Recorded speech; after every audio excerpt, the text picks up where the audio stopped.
Hello बच्चों, कैसे हैं आप लोग। उम्मीद है बहुत ही बढ़िया होंगे, शानदार होंगे, मस्त होंगे। बच्चों, हम लोग क्लास 9th का संख्या पद्धति स्टार्ट किए हुए हैं और इस क्रम में हम लोगों ने पिछला कई सारे सेशन ले चुके हैं और आज हम लोग संख्या पद्धति को ही आगे बढ़ाते हैं। आइए समझते हैं संख्या पद्धति का एक नया एक्सरसाइज को। बच्चों, सबसे पहला हम लोग आज समझने वाले हैं एक्सरसाइज नंबर 1.4 को स्टार्ट करने वाले हैं और इससे पहले हमने आपको इसका उदाहरण मतलब एग्जाम्पल पढ़ा दिए हैं। तो हमारा क्वेश्चन सबसे पहले है, आइए क्वेश्चन को प्रैक्टिस करना स्टार्ट करते हैं। सबसे पहला क्वेश्चन है कि बताइए नीचे दी गई संख्याओं में से कौन कौन संख्या परिमेय है और कौन कौन संख्याएं अपरिमेय संख्या है। तो बच्चों, परिमेय और अपरिमेय को समझने के लिए मैंने आपका इंट्रोडक्शन क्लास लिया हुआ है। उसमें हम लोगों ने सीखा था कि जो जो संख्याएं रूट के अंदर होती हैं या जो संख्याएं अनवसानी अनावृत्ति होता है उसे हम लोग अपरिमेय संख्या कहते हैं। तो सबसे पहला क्वेश्चन ये रहा 2 माइनस रूट 5। तो देखो इसमें ये जो रूट के अंदर है और ये बाहर नहीं निकल सकता, इसका मतलब ये यदि इसमें कोई भी अपरिमेय संख्या होगा तो पूरा टर्म जो है वो एक अपरिमेय संख्या बन जाएगा। तो ये जो है एक अपरिमेय संख्या का एग्जाम्पल बन जाता है। सेकेंड क्वेश्चन देखते हैं। सेकेंड क्वेश्चन को यदि हम लोग सॉल्व करने की कोशिश करें तो ये आएगा 3 प्लस रूट 23 और माइनस रूट 23। यदि हम इसको इससे और इससे कैंसल आउट कर दें तो आप देख सकते हो कि यहाँ पर जो अपरिमेय सेक्शन वाला जो अपरिमेय संख्या वाला सेक्शन था ये कैंसल आउट हुआ और सिर्फ हमारे पास 3 बचा है। और आप समझ रहे होंगे कि जो 3 है वो अपने आप में परिमेय संख्या है। तो ये चूंकि रूट में नहीं है तो ये जो है हमारा ये बन जाएगा परिमेय संख्या। यह एक परिमेय संख्या का एग्जाम्पल हो जाएगा। चलो समझ में आ गया होगा। हमारा नेक्स्ट क्वेश्चन है 2 अंडर रूट 7 बटे 7 अंडर रूट 7। अब इसे कैसे करेंगे बच्चों, ये जो है सो रूट 7 एक अपरिमेय संख्या है और ये भी अपरिमेय संख्या है। इस अपरिमेय संख्या से ये अपरिमेय संख्या कैंसल आउट हो सकता है क्योंकि ये भाग में है और हमारा जो आंसर आएगा वो आएगा 2/7। अब आप जानते हो कि जिसे P बटे Q के रूप में लिखा जा सकता है, इसे हम लोग अपरिमेय संख्या नहीं बल्कि ये परिमेय संख्या बनाता है। तो इस तरीके से हम लोगों ने बहुत अच्छे से देख लिया परिमेय संख्या। हम लोगों ने देखा कि ये सारे कौन कौन सी संख्याओं से बिलोंग करता है। आइए नेक्स्ट क्वेश्चन पे आते हैं। ये क्वेश्चन पूछ रहा है कि 1 बटे रूट 2 जो है ये परिमेय है या अपरिमेय है। तो बच्चों आप देख रहे हो कि इसमें ये रूट में है और रूट में यदि है तो इससे पूरा टर्म जो है वो एक अपरिमेय संख्या बन जाएगा। तो ये भी आप देख पा रहे होंगे, ये भी अपरिमेय संख्या का एग्जांपल है। बच्चों, इसमें कुछ नई जानकारी है जो आप लोगों ने सीख रखा है कि पाई जो है पाई ये अपने आप में अपरिमेय संख्या बनता है। यदि हम 22/7 की बात करें तो 22/7 परिमेय संख्या बनाता है। यदि हम 3.14 की बात करें तो ये भी परिमेय संख्या बनाता है। फिर ये अपरिमेय संख्या क्यों बनाता है, इसके बारे में आने वाले कुछ क्वेश्चंस में हम लोग जो है सो देखने वाले हैं। तो हमारा जो है ये क्वेश्चन 2 पाई ये परिमेय होगा या अपरिमेय होगा। तो आप देख पा रहे हो जो पाई होता है ये अपरिमेय होता है, इसीलिए पूरा टर्म जो है ये अपरिमेय संख्या बन जाएगा। इस तरीके से हम लोगों ने एक्सरसाइज का फर्स्ट क्वेश्चन कंप्लीट कर लिया है। आइए नेक्स्ट क्वेश्चन की तरफ बढ़ते हैं। नेक्स्ट क्वेश्चन है निम्नलिखित व्यंजकों में से प्रत्येक व्यंजन को सरल करें।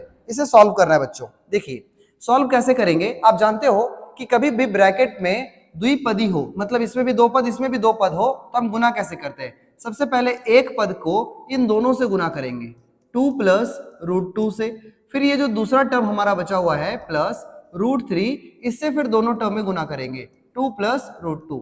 अब अंदर गुना कर दो, ये अंदर गुना होगा तो 3 दूना 6 हो जाएगा, प्लस एक परिमेय और एक अपरिमेय जब गुना होता है तो ये बस नजदीक आ जाते हैं एक दूसरे के गुना में, इस तरह से लिखते हैं। अच्छा, जब हम इन दोनों को गुना करेंगे तो ये चूंकि परिमेय है तो वो बाहर आएगा, अपरिमेय इसके बाद लिखाएगा तो 2 अंडर रूट 3 बन जाएगा। बच्चों जब ये और ये गुना होगा तो आप जानते हो कि अपरिमेय संख्या को जब भी हम गुना करते हैं तो उसके अंदर वाले डिजिट्स आपस में गुना हो जाते हैं, मतलब ये बन जाएगा रूट 6। अब ये और ये दोनों सेम अपरिमेय संख्या वाला टर्म नहीं है, इसीलिए हम इसे आपस में कैलकुलेट नहीं कर सकते और हमारा फाइनल आंसर यही हो जाता है। आई होप क्लियर होगा। नेक्स्ट क्वेश्चन की तरफ बढ़ते हैं। हमारा नेक्स्ट क्वेश्चन है 3 plus root 3 and 3 minus root 3। तो आप जानते हो कि एक हमारे पास ये एक फॉर्मूला के जैसा है। एक फॉर्मूला होता है इस चीज पर, आप पढ़े होंगे, एक फॉर्मूला होता है a plus B into A minus B, जिसका फॉर्मूला बनता है A square minus B square. हम लोग इसी फॉर्मूला पे इस चीज को पुट करने वाले हैं। तो यदि आप इस 3 को a मान लो और √3 को b मान लो, तो a plus B into A minus B का फॉर्मूला बनता है, जिसका फॉर्मूला होगा ए स्क्वायर, मतलब a के जगह पे 3 है तो 3 का स्क्वायर लिखोगे, माइनस b का स्क्वायर, और b के जगह पे √3 है तो √3 का स्क्वायर लिखोगे। बच्चों यदि हम 3 का स्क्वायर करें तो 3 का वर्ग 9 होता है, और √3 का स्क्वायर आपको बताया गया है कि यदि एक ही अपरिमेय संख्या को हम 2 बार गुना करें तो बस वो रूट से बाहर निकल आता है। ये कॉन्सेप्ट हम लोग पहले पढ़े। तो यदि हम इसका स्क्वायर करें तो ये 3 आएगा, और 9 में से 3 जाएगा तो हमारा आंसर 6 हो जाएगा। आइए नेक्स्ट क्वेश्चन की तरफ बढ़ते हैं। हमारा नेक्स्ट क्वेश्चन ये है बच्चों, इसमें कौन सा फॉर्मूला लगेगा, क्योंकि इसको यदि हम a मान लें, इसको b मान लें, तो हमारा फॉर्मूला बनने वाला है a प्लस बी का होल स्क्वायर, जिसका फॉर्मूला होगा a square plus 2ab plus B square. इस फॉर्मूला पे यदि हम तोड़ दें तो हमारा आंसर आएगा a स्क्वायर मतलब √5 का होल स्क्वायर प्लस 2ab मतलब 2 इंटू a के जगह पे हम लिखेंगे √5 इंटू b के जगह पे लिखेंगे √2 और प्लस b का स्क्वायर, तो b हम √2 को माने हैं तो √2 का होल स्क्वायर हो जाएगा। आई होप क्लियर होगा। नेक्स्ट, अब √5 का यदि हम स्क्वायर करें तो अभी बताया ये रूट से बाहर आ जाएगा 5 प्लस ये यदि हम मल्टीप्लाई करें तो 2 का 2 ही रहेगा, लेकिन दो अपरिमेय संख्या को गुना करने से उसके अंदर वाले डिजिट्स गुना हो जाते हैं, मतलब 5 2 10 प्लस इसका स्क्वायर करोगे तो 2 आएगा। अब ये ये दोनों परिमेय हैं तो ये दोनों आपस में जुड़ेंगे, 5 और 2 7 प्लस 2 √10। अब ये परिमेय ये अपरिमेय टर्म बना, इन्हें आपस में हम कोई कैलकुलेशन नहीं कर सकते, इसलिए यही हमारा फाइनल आंसर होगा। आइए नेक्स्ट क्वेश्चन को देखते हैं। नेक्स्ट क्वेश्चन देखोगे, बहुत गौर से देखोगे तो अभी हम लोगों ने ऐसा क्वेश्चन बना रखा है। ये जो है a minus B into A plus B के फॉर्मूला पे आएगा, जिसका फॉर्मूला वापस a square minus B square का बनेगा। तो इस तरीके से यदि हम इस फॉर्मूला पे इसे पुट करने की कोशिश करें तो हमारा फॉर्मूला बनेगा a स्क्वायर, और a हमने इसको मान रखा है मतलब 5 का whole square minus B square, b हमने इसको मान रखा है मतलब √2 का होल स्क्वायर। तो 5 का स्क्वायर हो जाएगा 25 और √2 का स्क्वायर बच्चों रूट से बाहर आ जाएगा मतलब 2, इन दोनों को आपस में माइनस कर दो तो आंसर 23। आई होप बहुत ही आराम से आपको चैप्टर समझ में आ रहा होगा। हाँ, लेकिन आप लोगों ने यदि इंट्रोडक्शन क्लास और पीछे के क्लासेस को देखे होंगे तभी।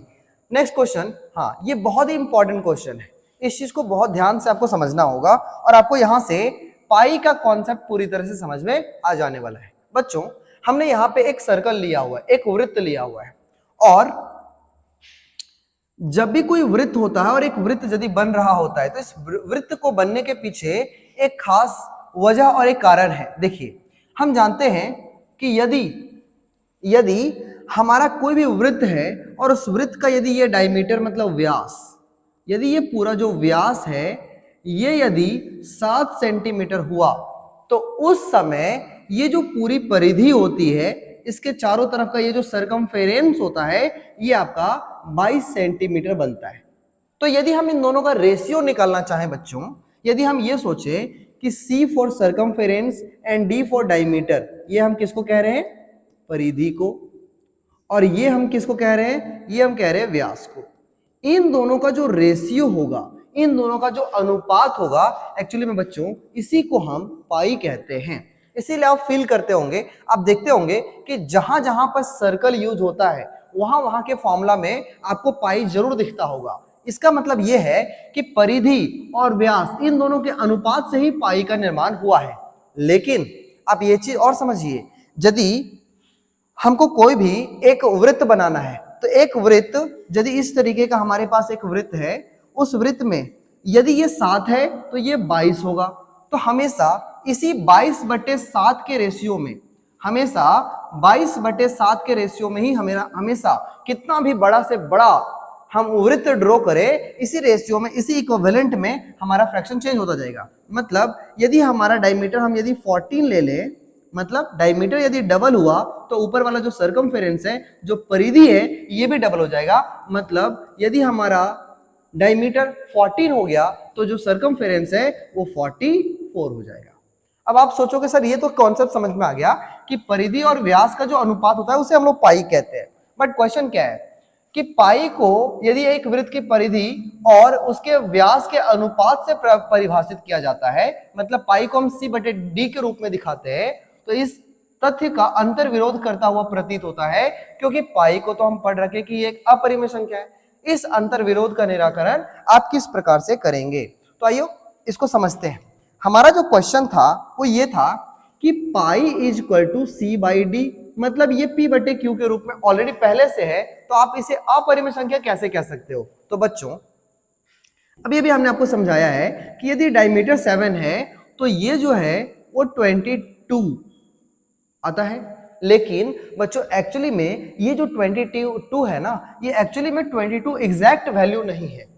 22 समथिंग बहुत ही माइन्यूट वैल्यू जो है वो 22 के बाद है, मतलब 22.01505468 इस तरह से एक बहुत ही माइन्यूट वैल्यू है जो लगातार आगे की तरफ बढ़ता चला जाता है। और चूंकि हमें इसको अच्छे से कैलकुलेट करने के लिए हम इस माइन्यूट वैल्यू को इग्नोर कर देते हैं और हम सिर्फ और सिर्फ 22/7 को ही कैलकुलेट कर लेते हैं, और इस तरह से हमने इसके रेशियो को पाई का रूप दे दिया है। लेकिन अभी आपको समझ में आ गया होगा कि इसका जो सरकमफेरेंस होता है वो एक्चुअली में बहुत ही माइन्यूट वैल्यू के साथ 22 से थोड़ा सा ज्यादा होता है। तो यदि ये आप देख रहे होंगे कि ये लगातार बढ़ते चला जा रहा है और एक ही संख्या रिपीट नहीं कर रहा है, मतलब ये अपरिमेय संख्या है। अपरिमेय संख्या को यदि किसी परिमेय के साथ भागा दिया जाए तो फिर जो नेट वैल्यू आता है वो भी एक अपरिमेय संख्या ही बनेगा।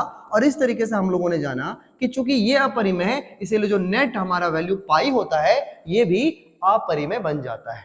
आई होप क्लियर होगा कि ये पाई को हमने किस तरह से अपरिमेय संख्या बताया है। आई होप क्लियर होगा। आइए नेक्स्ट क्वेश्चन की तरफ बढ़ते हैं। नेक्स्ट क्वेश्चन बच्चों, संख्या रेखा पर इसका निरूपण, इसे मैं एक लास्ट और सेपरेट वीडियो में बना करके मैं आपको बहुत अच्छे से इसको क्लियर कर दूंगा। फिलहाल हम लोग स्किप करते हैं। नेक्स्ट क्वेश्चन है, निम्नलिखित के हरों का परिमेयकरण करें। परिमेयकरण का क्वेश्चन हम लोगों ने बहुत प्रैक्टिस किया है, आइए सॉल्व करते हैं। 1/√7 हमने आपको कहा था जब भी परिमेय संख्या, हर को परिमेय संख्या में बदलना हो तो एक ही चीज को ऊपर नीचे, जो नीचे में है उसी को ऊपर नीचे मल्टीप्लाई कर दिया जाए। यदि हम ऐसा करेंगे तो ये इसके साथ मल्टीप्लाई होकर √7 ही रहेगा और √7 इंटू √7 मिलकर के 7 बनाएगा। तो हम लोगों ने देखा कि इसका जो हर है वो एक्चुअली में एक अपरिमेय संख्या से परिमेय संख्या में कन्वर्ट हो चुका है। आइए नेक्स्ट क्वेश्चन में आते हैं। हमारा नेक्स्ट क्वेश्चन है 1/√7 माइनस √6। बच्चों यदि ये दो पद में हो और बीच में माइनस हो तो इसे भी हम ऊपर नीचे में गुना करेंगे, लेकिन यदि यहाँ पे माइनस हो यहाँ प्लस कर देंगे, मतलब साइन को चेंज करके हम इस तरह से मल्टीप्लाई करेंगे। अब ये यदि 1 से मल्टीप्लाई होता है तो √7 प्लस √6 बनाएगा। और इसे आप समझ पा रहे होंगे, अभी हम लोगों ने सरल किए हैं इस क्वेश्चन को कि a minus B into A plus B का रूप में रहे तो a square minus B square, मतलब इसके नीचे में आएगा a स्क्वायर माइनस बी के रूप में √6 है तो √6 का होल स्क्वायर। इस तरह से √7 प्लस √6 डिवाइडेड बाई इसका वर्ग हो जाएगा 7, इसका वर्ग हो जाएगा 6 और हमारा फाइनल आंसर आएगा √7 प्लस √6 डिवाइडेड बाई 1, 2 या ना 2 डिवाइड होके फिर हमारा फाइनल आंसर यही आ जाएगा और ये आपका आंसर है। चलिए नेक्स्ट क्वेश्चन की तरफ देखेंगे। हमारा नेक्स्ट क्वेश्चन है 1/√5 प्लस √2। बच्चों यदि हम इसी चीज को ऊपर नीचे गुना करना चाहे तो बीच के साइन को चेंज कर देंगे, मतलब √5 माइनस √2 डिवाइडेड बाई √5 माइनस √2 इस तरह से बनेगा। इसे यदि 1 से मल्टीप्लाई करो तो √5 माइनस √2 बनाएगा और ये plus B into A minus B. इस फॉर्मूला पे यदि हम तोड़े तो फिर से फॉर्मूला बनेगा √5 का होल स्क्वायर माइनस √2 का होल स्क्वायर और ये बनेगा √5 माइनस √2, इसका स्क्वायर करेंगे तो 5 और इसका स्क्वायर करेंगे तो 2। इस तरह से हमारा final answer √5 minus √2 divided by 3। I hope clear होगा, बहुत ही आराम से समझ में आ गया। चलिए नेक्स्ट क्वेश्चन की तरफ बढ़े। हमारा नेक्स्ट क्वेश्चन है इस तरीके से, तो इसे भी हम ऐसे ही कर लेते हैं फटाफट। -2 मल्टीप्लाई करोगे तो आ जाएगा √7 माइनस से प्लस हो जाएगा और उसी तरीके से नीचे, और इस तरीके से यदि इसे 1 से मल्टीप्लाई करें तो √7 प्लस 2 ऊपर में अंश में बचेगा, नीचे पे जब हम इन दोनों को आपस में मल्टीप्लाई करना चाहें तो a minus B a plus B, मतलब a का स्क्वायर माइनस b का स्क्वायर मतलब 2 का स्क्वायर। इस तरीके से हमारा आंसर होगा √7 प्लस 2 डिवाइडेड बाई इसका स्क्वायर करोगे तो 7 माइनस इसका स्क्वायर करोगे तो 4, 2 का वर्ग 4, और इस तरह से हमारा आंसर √7 प्लस 2 और 7 में से 4 जाएगा तो 3। ये आपका आंसर हो गया। आई होप क्लियर हो रहा होगा सारा क्वेश्चन।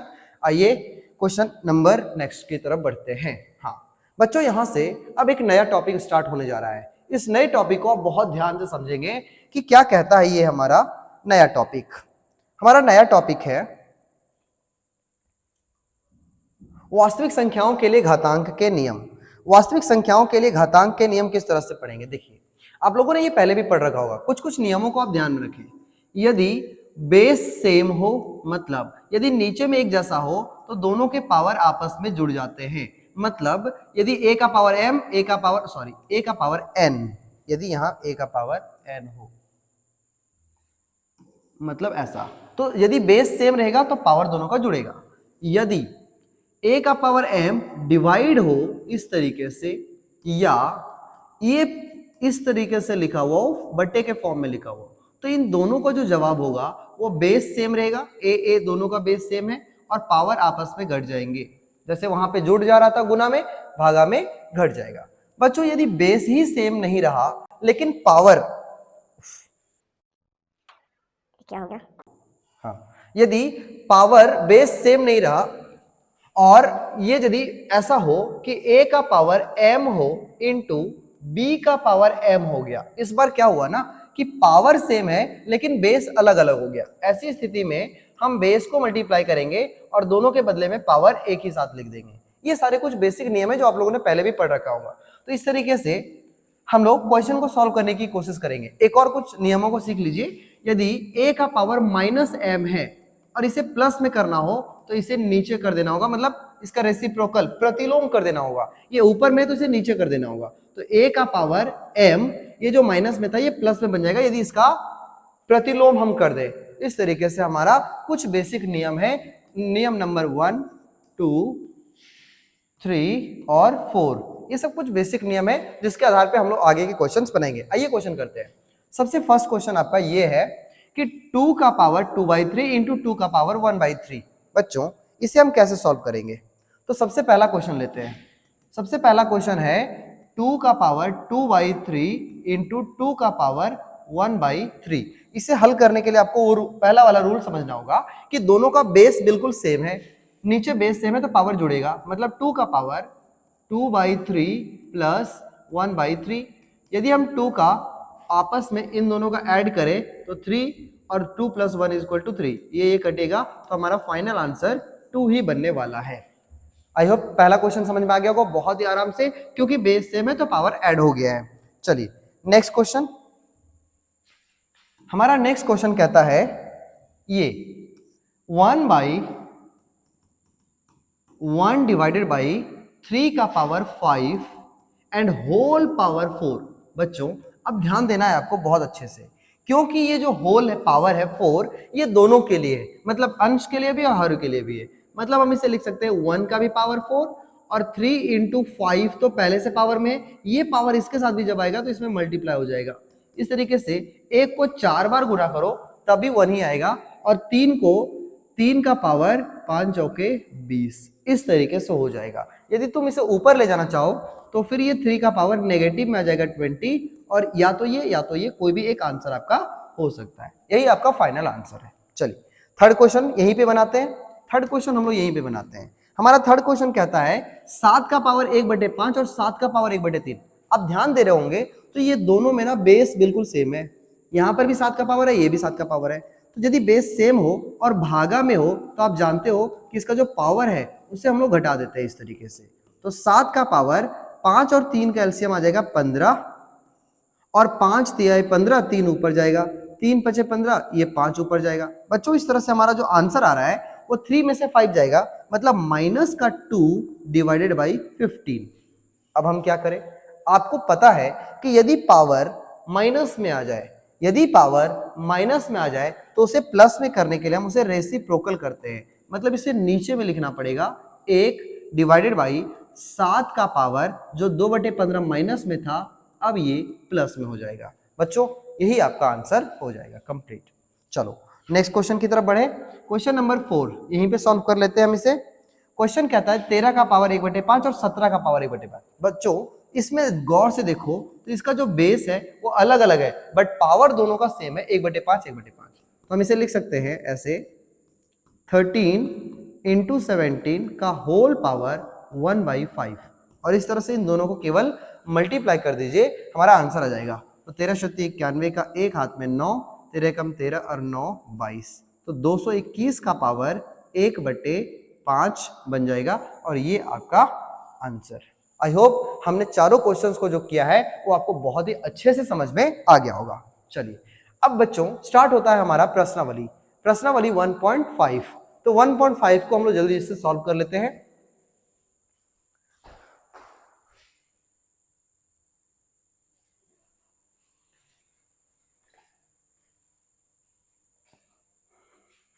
तो बच्चों हमारा क्वेश्चन सबसे पहला है, हमारा सबसे पहला क्वेश्चन है कि 64 का पावर 1/2 है। हम इसे कैसे सरल करें, हम इसे कैसे सॉल्व करेंगे, आइए समझते हैं। सबसे पहले ऐसे क्वेश्चन को बनाते समय आपको यह ध्यान रखना होगा कि इसका जो पावर है वो 1/2 है, मतलब पावर के डेनोमिनेटर में क्या है, 2 है।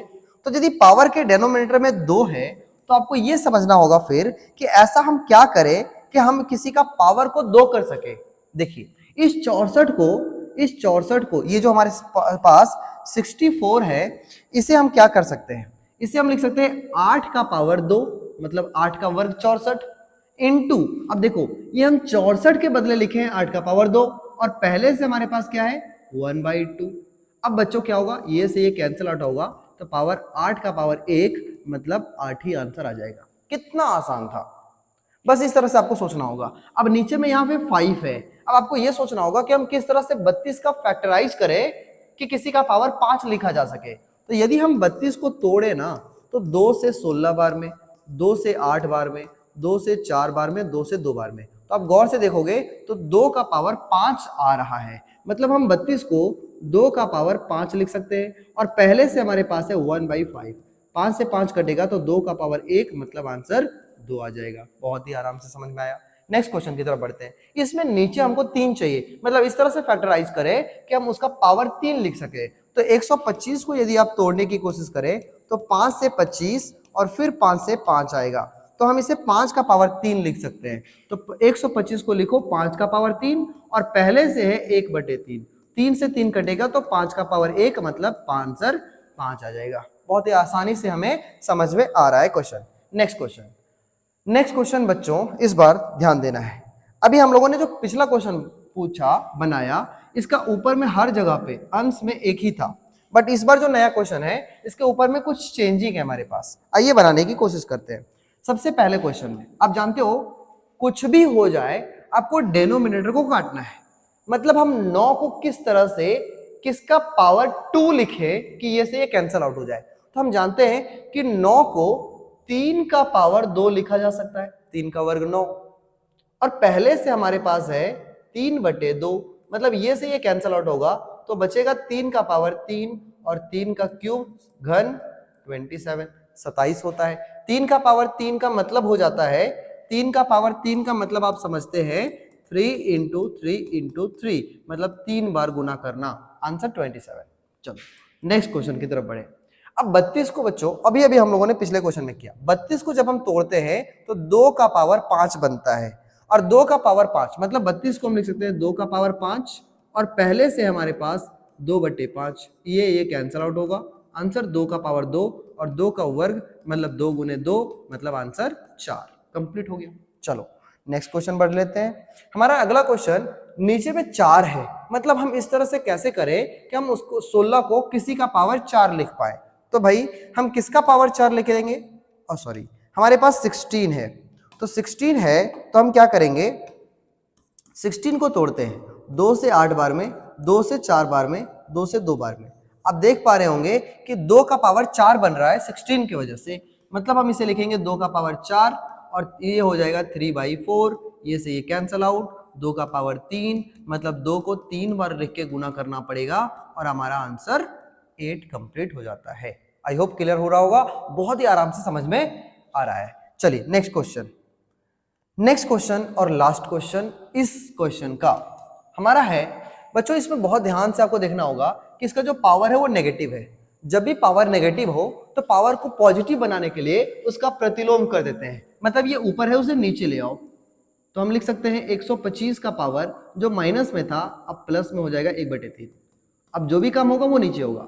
125 को हम लिख सकते हैं, अभी हम लोगों ने किया था, इसे हम 5 का पावर 3 कर सकते हैं और पहले से हमारे पास है 1/3, ये से ये कैंसल आउट होगा, आंसर 1/5 आएगा और ये कंप्लीट, क्योंकि 5 का पावर 1 है, 5 का पावर 1 मतलब आंसर 5 ही होगा। इस तरीके से बहुत ही आराम से इस तरह के प्रश्नों को हम लोगों ने हल कर लिया है। नेक्स्ट क्वेश्चन, हाँ देखो अभी हम लोगों ने ये सारे रूल्स के आधार पे हम लोगों ने इस क्वेश्चन को बनाया था। सबसे पहला क्वेश्चन ये रहा स्क्रीन पे, 2 का पावर 2/3 और 2 का पावर 1/5। बच्चों बहुत ध्यान से, बेस सेम है, पावर अलग अलग है, तो यदि इस तरह से हो तो एक ही बेस लिखते हैं और पावर आपस में जुड़ जाता है यदि बीच में गुना हो। तो यहाँ पे चूंकि गुना है और बेस सेम है तो पावर जोड़ो, 2/3 प्लस 1/5 तो हो जाएगा 2 का पावर, एलसीएम आ जाएगा 15, 3 × 5 = 15, 5 दूना 10, 5 × 3 = 15, 3 × 3 और इस तरह से 2 का पावर 10 और 3 13/15 हमारा आंसर बन गया है। इस तरीके से आपका फर्स्ट क्वेश्चन कंप्लीट होता है। चलो नेक्स्ट क्वेश्चन बढ़ते हैं। ये नेक्स्ट क्वेश्चन में हमारा टोटल पावर जो है वो 7, होल पावर 7 दे दिया है, मतलब ये पावर इसके लिए भी है, ये पावर इसके लिए भी है। 1 का पावर 7 डिवाइडेड बाई 3 का पावर 3 पहले से था और 7 बाद में मल्टीप्लाई होगा, तो आएगा 1 का पावर कितना बार भी करो, 1 को कितना बार भी गुना करो आंसर एक ही आने वाला है, और 3 का पावर 3 × 7 = 21 और ये हमारा आंसर हो जाने वाला है 1/3 का पावर 21। यदि आप इसको ऊपर करना चाहोगे तो फिर आंसर नेगेटिव में आ जाएगा, मतलब जो पावर है वो नेगेटिव आ जाएगा, इसे पॉजिटिव में रहने देते हैं। चलो नेक्स्ट क्वेश्चन। बच्चों ये रूल आपको याद होगा कि यदि बेस सेम हो और भागा में हो तो पावर आपस में घट जाते हैं, मतलब 11 का पावर 1/2 था और ये 1/4 है, ये आपस में माइनस हो जाएंगे, मतलब घट जाएंगे। तो बच्चों सॉल्व करते हैं फटाफट। हमारा 11 का पावर, ये इन दोनों का एलसीएम 4 ही आएगा, 2 दूना 4, 2 ऊपर आ जाएगा, 4 एकम 4, 1 ऊपर चला जाएगा, तो 11 का पावर 2 में से 1 जाएगा, 1/4 आपका आंसर हो जाएगा। बहुत ही आराम से सुकून से बन रहा है क्वेश्चन। चलो नेक्स्ट क्वेश्चन की तरफ बढ़े। फोर्थ नंबर, 7 का पावर 1/2 और 8 का पावर 1/2। बच्चों आपको समझ में आ रहा होगा कि यदि बेस अलग अलग है लेकिन पावर सेम है तो क्या करते हैं, बेस को एक साथ गुना कर देते हैं और दोनों के बदले एक ही बार हम पावर लिख देते हैं। ये क्लियर? अब सिर्फ चूंकि बेस अलग अलग था तो इसे हम गुना करेंगे, 8 × 7 = 56 और 56 का पावर हो जाएगा 1/2। यही आपका आंसर है और कुछ नहीं करना है, बस इतना ही। इस तरीके से बच्चों हम लोगों ने इस चैप्टर के सारे क्वेश्चंस को, एनसीईआरटी का पूरा फर्स्ट चैप्टर को पूरी तरह से कंप्लीट कर लिया है। मैं आपको एक क्वेश्चन और बताने वाला हूं, वो है 9.3 को संख्या रेखा पे कैसे डालेंगे रूट के अंदर, तो उसे मैं एक सेपरेट वीडियो के थ्रू बता दूंगा। तब तक आप लोग पूरे चैप्टर को बढ़िया से रिवीजन करें। आई होप आपको ये चैप्टर सीखने में बहुत मजा आया होगा। इसी तरीके से हम लोग मैथ्स के सारे चैप्टर्स को अच्छे से खत्म करेंगे। तब तक देखते रहिए और समझते रहिए, सीखते रहिए, मस्त रहिए। Thank you.